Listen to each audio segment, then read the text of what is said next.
सुबह की खामोशी में जब मिट्टी की सड़कों पर ताल के पेड़ हिलते हैं और छप्पर पर कोहरा टिका रहता है, तब एक छोटे से बंगाली गांव की जिंदगी धीरे धीरे शुरू होती है।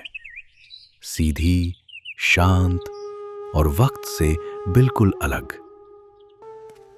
शहर के शोर से निकलकर वो गांव की शांति में पहुंचा।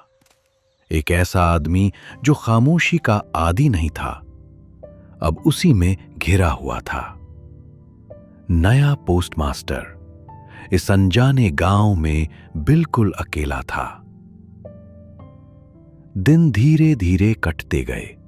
बंद पड़े खतों का वजन और कच्ची जमीन पर गूंजते कदमों की आवाज ही जैसे उनका हिसाब थे। गांव बोलता कम था, बस नजरों से इशारे करता। वो अब भी पराया ही था।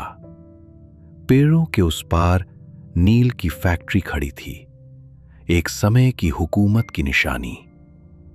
उसकी खामोश दीवारें कुछ कहती थीं, मजदूरी की, बीते दौर की।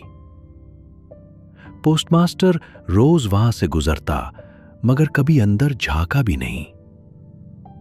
रतन, एक अनाथ लड़की जो इस गांव को बचपन से जानती थी, इसकी हर आवाज, हर परछाई, हर खामोशी से वाकिफ थी। उसके दिन कामकाज में गुजरते और रातें उस मां की यादों में जो अब नहीं थी। एक दिन दोपहर में जब सब कुछ बहुत चुप था, वो नजर आई।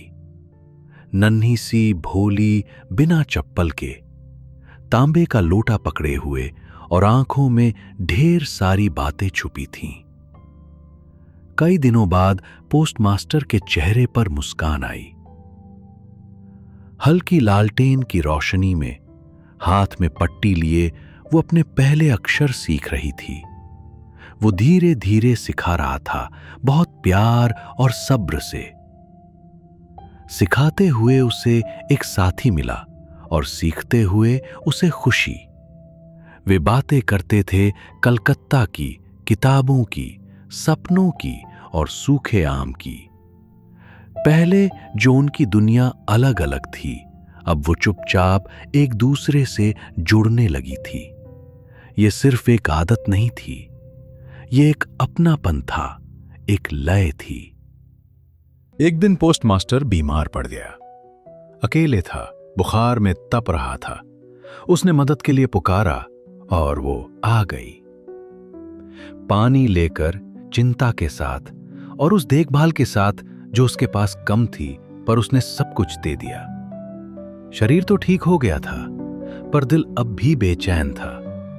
उसने अपने अफसरों को तबादले की चिट्ठी लिखी। गांव की चुप्पी अब उसे परेशान करने लगी थी।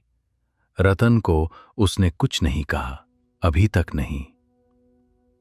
उसने सामान बांध लिया था, आंखों में थकान और कुछ नमी थी। वो उसी रास्ते पर चल पड़ा जिससे एक दिन आया था। रतन देहरी पर खड़ी थी, कुछ बोले बिना, चुपचाप, अपने तांबे के लोटे को पहले से भी ज्यादा कसकर पकड़े हुए। वो उसके पीछे भागी, नंगे पांव, हाफती हुई, चिल्लाई, दादा। लेकिन वो नहीं रुका, या शायद थोड़ी देर को रुका, पर बस उतनी देर नहीं जितनी वो चाहती थी। वो अकेली लौट आई। दिन बीतते गए। पोस्ट ऑफिस में फिर वही सन्नाटा लौट आया, लेकिन हर दोपहर वो अब भी उस रास्ते की ओर देखती थी, इंतजार करते हुए कि शायद वो लौट आए। एक छोटे से भूले हुए गांव में एक रिश्ता बना और फिर चुपचाप टूट भी गया, न नफरत से बल्कि खामोशी से।